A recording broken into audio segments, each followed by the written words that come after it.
الرجيم.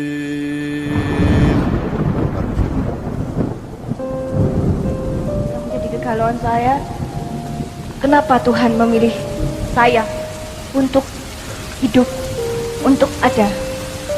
Jadi kalau misalnya ditanya ya, saya ingin tanya sekali, Tuhan kenapa engkau memilih aku untuk hidup? Ya jawabannya akan logika, secara logika kan, ya udah tanya aja sama Tuhan. Tetapi kata Bapak Guru, saya harus tanya ke Simbah Guru. Ya mungkin saja bisa jawab. Terima kasih. Kasih. Kita niati aja karena sekarang tinggal 20 menit kurang. Kita niati maksimal sampai setengah 4 sisa. Saya harus singkat dan saya mohon izin Sabrang dan Mas Suko untuk ikut mengingatkan, tapi saya pasti tidak akan saya uraikan terlalu mendalam. Jadi sehubungan dengan anak kita yang mengatakan kenapa saya yang dipilih gitu ya, kenapa saya, dengan semua pertanyaan eksistensial dia tadi, itu saya rentang luas seperti ini. Sabrang mengatakan beda antara identitas dengan personalitas. Ya, kalau personalitas itu adalah kondisi alamiah Anda, identitas adalah yang Anda bangun secara budaya atau secara pemikiran, yang terapannya bisa di politik, bisa di organisasi, bisa di apa saja.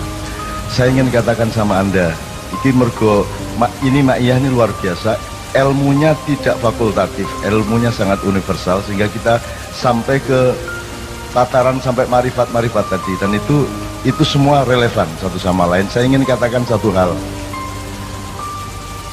bahkan tidak ada personalitas dalam kehidupan manusia aslinya. Anda jangan berpikir bahwa Nabi Muhammad adalah Nabi Muhammad. Selama kamu masih menyangka Muhammad adalah punya personalitas di mana dia adalah anaknya Pak Abdullah dan Ibu Aminah, Anda salah sangka. Kalau Anda menyangka saya adalah Muhammad Ainun Najib, itu sumber penderitaan Anda di masa yang akan datang, karena saya bukan Nabi Ainun Najib. Ya, ini mungkin masih jadi pertanyaan Anda, tapi bisa lebono omonganku itu, kok kan salah sangka, aku itu Ainun Najib. Ya,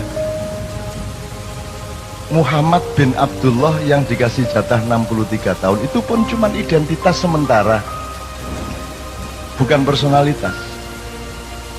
Itu identitas, dia harus dilahirkan secara fisik dan harus dari bapak ibu tertentu karena ada keperluan untuk mendatangkan Al-Quran bagi seluruh umat manusia di bumi. Jadi itu identitas yang sangat sederhana dan hanya dibatasi 63 tahun.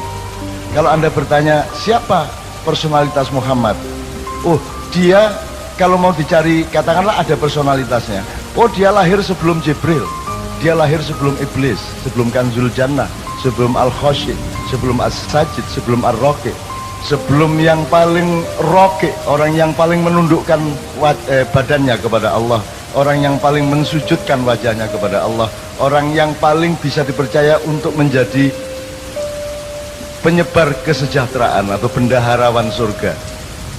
Dia adalah juniornya Muhammad.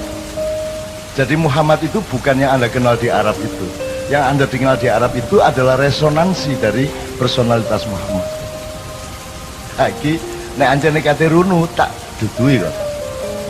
Ya, jangan disangka Muhammad bin Abdullah itu adalah personalitas. Itu cuma tugas sementara dan hanya sebentar sekali, yaitu 63 tahun. Jangan disangka bahwa dia sebuah diri, dia hanya sebuah peran. Ya mas, kalau dicari, oke, kalau masih ada personalitasnya ya Nur Muhammad, cahaya Muhammad, Big Bang kata orang modern, di mana Allah menciptakan cipratan cahaya yang kemudian menjadi kumparan-kumparan, terus kemudian membelah-belah menjadi planet-planet dan galaksi-galaksi, satelit-satelit dan matahari-matahari.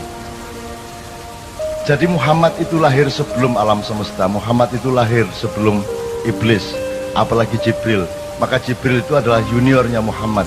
Maka kapan saja Muhammad memanggil Jibril, Jibril akan datang. Bahkan Iblis yang disuruh berperan untuk menjadi musuhnya manusia dan musuhnya Muhammad itu bisa dipanggil, didawui, ditimbali oleh Muhammad kapan saja, dan apapun yang ditanyakan oleh Muhammad dijawab oleh iblis dengan sejujur-jujurnya. Kalau dia benar-benar musuh, dia tidak akan menjawab sejujur-jujurnya. Dia hanya berperan. Jadi iblis itu cuma identitas, bukan personalitas. Anda jangan salah sangka. Nah, kalau dikejar lagi, sebenarnya tidak ada Nur Muhammad. Itu bukan personalitas, tidak ada diri yang sejati kecuali Allah itu sendiri subhanahu wa ta'ala. Yang lain bukan diri, yang lain hanya cipratan dari diri sejati.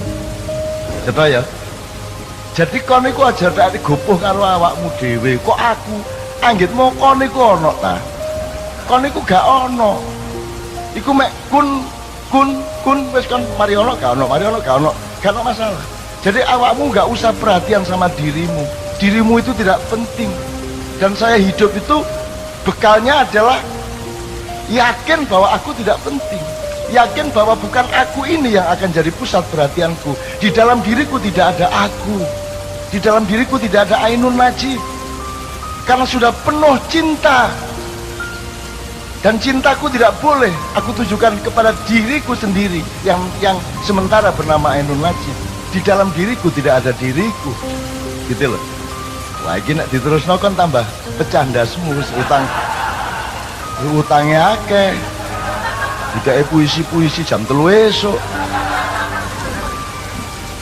Wes, nek disederhanakan gini. Di dalam diri Karwo ada apa? Seharusnya di dalam diri Karwo itu penuh urusan Jawa Timur, betul enggak? Selain itu tidak ada di dalam diri Karwo. Tapi Anda lihat semua pejabat, hampir semua pejabat, semua presiden di dalam dirinya penuh dengan dirinya. Betul enggak? Sehingga dididik bela diri karena perhatian utama dia adalah kepada dirinya yang dia sangka ada.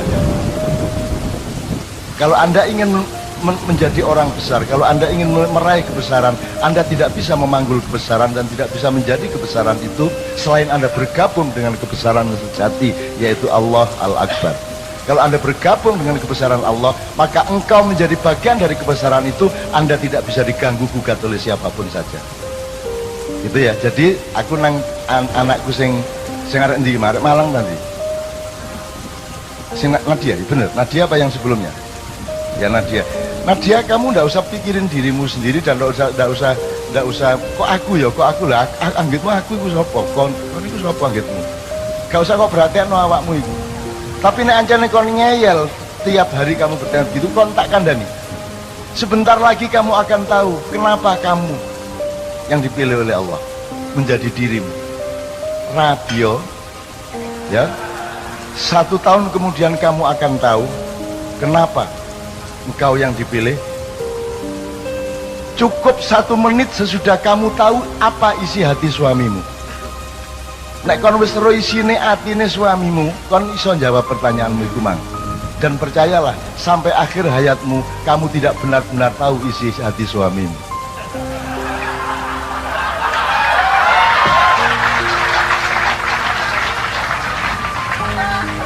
Wes ta aja adik percaya karo sapa-sapa kejaba karo Gusti Allah. Bojomu nuroni kon bayangno Luna Maya iki.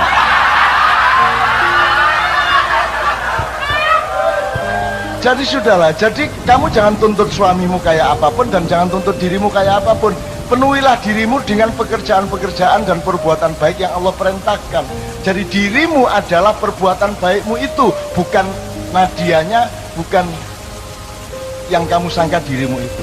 Jadi orang yang masih sedih, orang yang masih pesimis, orang yang masih tidak punya semangat adalah orang yang salah sangka terhadap dirinya sendiri. Dan karena dia salah sangka kepada dirinya sendiri, maka dia juga salah sangka kepada dunia, dia salah sangka kepada apa saja, apalagi kepada Allah Subhanahu wa ta'ala. Dia pasti salah sangka. Wes ya. Si iso diterusno iki, tapi cukup ya. Cukup. Dah. Jangan salah sangka kamu. Jadi dirimu itu enggak usah anu lah, enggak usah peduli lah. Aku gak peduli kok. Aku gak peduli karo awakku. Karena aku sepi, karena kadang-kadang aku ingat aku ini seolah-olah aku, tapi kemudian lupa lagi karena aku harus ketemu dengan Bang Wetan. nanti pulang dari sini naik mobil dolek rawon rada eling meneh. Loh aku ndek endi rek? Ngono kan. Nah itu saya itu mengalami kesepian terus menerus. Dan kesepian itu aku perlukan. Aku topo ngerame rek. Kamu pikir kalau riuh rendah suara itu tidak sepi? Semakin riuh rendah semakin sepi kalau engkau berada di dalam dirimu yang sejati, yang jauh di lubuk jiwamu itu. Mulane wong Jawa duwe topo ngerame gitu lho rek ya. Nah, tapi iki wis cukup lah.